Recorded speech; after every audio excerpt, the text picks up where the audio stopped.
The surprisingly quiet history of evening time, before electricity.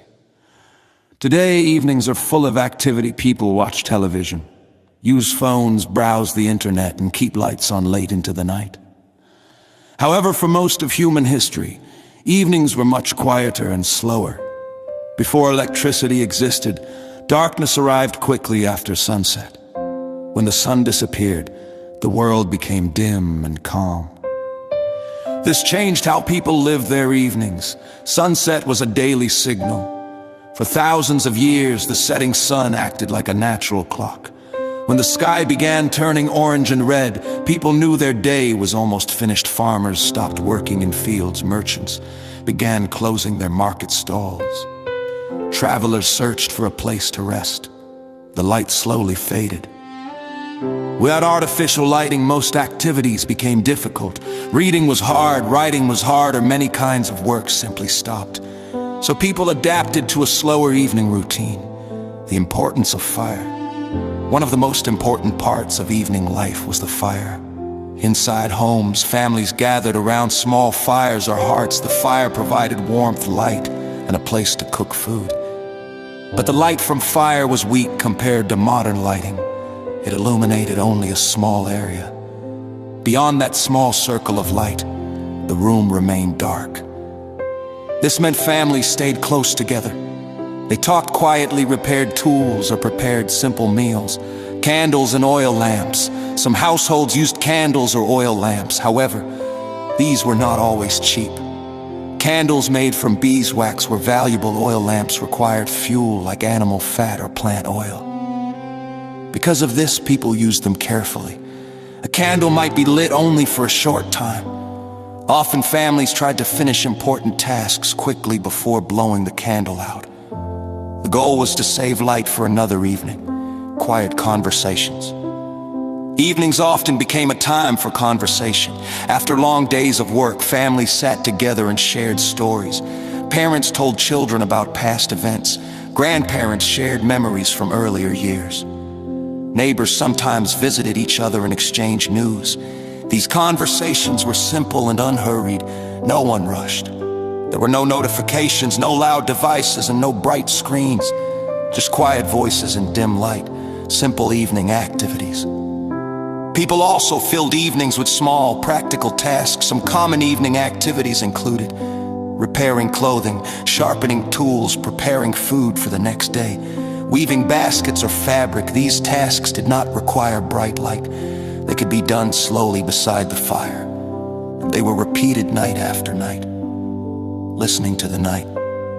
Outside the home, the night was often very quiet. Without cars or machines, natural sounds were easier to hear. People noticed crickets singing, wind moving through trees, animals walking in the distance. Sometimes these sounds were peaceful. Sometimes they were mysterious, but they reminded people that the night was active even while humans rested. Early bedtimes. Because light was limited, many people went to bed earlier than people do today. Sleeping soon after sunset was common. However, sleep was not always continuous. Historians have discovered that many people followed a pattern called two sleeps. People slept for several hours, woke up in the middle of the night, stayed awake briefly, then returned to sleep again. During that quiet waking period, some people prayed, read, or simply sat quietly before going back to bed. The long winter evenings were even longer. The sun set early and darkness lasted many hours. During these months, families spent even more time indoors. They repaired equipment, prepared supplies, and waited patiently for spring. Winter evenings could feel slow, but they also gave people time to rest after busy farming seasons. Gradual change. For centuries, evening routines remained similar, but slowly, technology began to change things. First came better oil lamps, then gas lamps appeared in cities. Finally, electricity transformed evenings completely. Electric lights allowed people to stay awake longer and do more activities after sunset. The quiet evenings of the past slowly disappeared. A different pace of life. Looking back, evening life before electricity had a very different rhythm. It was slower, it was quieter, and it encouraged people to spend time talking, thinking, or resting. Instead of bright lights and busy schedules, evenings were calm transients between day and night. A simple ending. For most people in history, evenings were not dramatic or exciting. They were peaceful moments when work ended and rest began. A small fire burned softly. Voices spoke quietly. Outside, the world grew dark and still. And slowly, another ordinary day came to an end when... The very boring history of breakfast. Breakfast today can be fast and convenient. People eat cereal, toast, or coffee before starting the day. But for most of human history, breakfast was simple and sometimes almost identical every morning. In many farming societies, people woke up before sunrise. They needed energy for a long day of work in fields or workshops. Breakfast was not fancy. Most people ate leftover food from the previous evening. This might include bread, porridge, or soup. Bread was especially common because it was cheap and easy to store. Porridge was another popular choice. Grain such as oats or barley was boiled slowly in water. The result was a warm, thick meal that filled the stomach. Many mornings looked exactly the same. Someone woke up early. A small fire was started. Porridge slowly cooked in a pot. Family members sat quietly and ate before beginning their daily work. This routine repeated day after day for centuries. The slow history of waiting for rain. For farmers in the past, rain was extremely important. Crops depended on water, and without rain, the harvest could fail. But rain could not be controlled. Farmers planted seeds and then waited. Sometimes clouds appeared quickly. Sometimes the sky stayed clear for weeks. During these long, dry periods, people watched the sky carefully. They walked through fields and checked the soil. Was it dry? Were plants growing slowly? Often the answer was yes. So people waited. They hoped for dark clouds and the sound of distant thunder.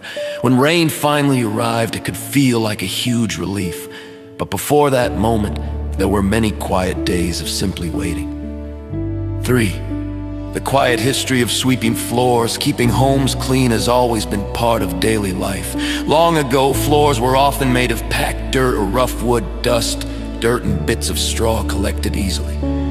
Because of this, sweeping floors became a daily task. People used simple brooms made from sticks, grass, or plant fibers. Every morning or evening, someone picked up the broom and slowly swept the floor. The task was repetitive, back and forth. Back and forth, dust gathered into small piles and was carried outside. Nothing dramatic happened during sweeping, but this quiet task helped homes stay comfortable and clean, and it was repeated almost every day. 4. The surprisingly long history of sitting. Today, people sit on chairs, couches, and benches without thinking much about it. But furniture has changed slowly over time. In many ancient societies, people sat on simple stools, wooden benches, or even directly on the ground. Chairs with backs were sometimes reserved for leaders or wealthy people. Ordinary people often sat on low stools while eating, working, or talking. Evenings might involve long periods of sitting. Families gathered around fires or tables. They sat, talked, and rested after long days of work. These quiet moments were not recorded in history books, but they were part of everyday life.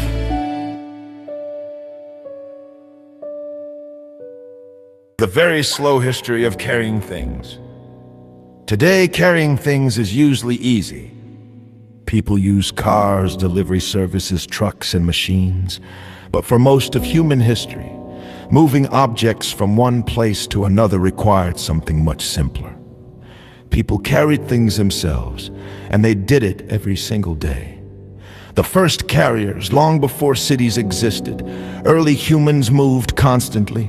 They carried food, tools, and firewood while traveling across landscapes. Most items were carried by hand or placed in simple bags made from animal skins or plant fibers. If someone gathered fruit or roots, they carried it back to camp. If someone hunted an animal, they carried the meat back to the group. These journeys were often slow. Step by step, people walked across fields, forests, and rocky paths. The work was repetitive but necessary, carrying water. One of the most common things people carried was water. For thousands of years, homes did not have taps or pipes. Instead, water came from rivers, wells, or springs. Someone in the household, often several times a day, walked to the water source with a container. The container might be a clay pot, a wooden bucket, or a leather bag. After filling it with water, they carefully carried it back home. Water was heavy. Walking slowly helped prevent spilling it, and this small task repeated itself every day. Morning after morning, year after year, carrying firewood. Firewood was another essential item. Without it, people could not cook food or stay warm. So people regularly walked into forests or nearby fields to gather wood. They picked up fallen branches or cut small logs. Then they tied the wood together and carried it home. Sometimes the bundles were large and heavy. The walk back could be slow and tiring, but firewood was important. So people continued carrying it day after day. Carrying food from fields, farmers also spent time carrying crops. After harvesting grain or vegetables, the food had to be moved from the field to storage areas. This meant lifting baskets or sacks and walking back to the village. Sometimes animals helped with this task, but often people carried the loads themselves. The distance might not be far, but the work required many trips. A basket was filled, it was carried home. Then the farmer returned for another basket, and then another. Market day. Market days created even more carrying. People brought goods to sell, vegetables, grain, cloth, pottery, or tools. Many items were placed in baskets or tied into bundles. Early in the morning, sellers began walking toward the market. Some carried goods on their backs, some balanced baskets on their heads. When they arrived, they placed the goods on tables or cloths. After the market ended, whatever remained had to be carried home again. Messengers and travelers. Travelers also carried many things. A person walking between towns might carry food, clothing, and tools. Messengers delivering letters often carried small bags or satchels. Even though the items were lighter than market goods, they still traveled long distances, walking roads, crossing rivers, climbing hills, all while carrying their belongings. Tools for carrying. Over time, people created better tools for carrying items. Baskets became stronger. Straps were used to distribute weight across shoulders. Carts and wheelbarrows were invented. These inventions helped reduce the effort required. But they did not eliminate the task. Someone still had to push, pull, or guide the load. The rhythm of daily work. Carrying things was rarely exciting. It was simply part of the rhythm of daily life. A person woke up. They gathered something. They carried it somewhere. Then they returned to repeat the process. This cycle happened quietly in villages and towns across the world. Most of these moments were never written down, but they happened millions of times. A simple ending. When we look at history, we often focus on kings, wars, and inventions, but most people spent their time doing simple tasks. They walked, they worked, and very often they carried things from one place to another. The work was slow, the work was repetitive, but it helped communities survive, and for thousands of years, history quietly moved forward one step, and one carried basket at a time.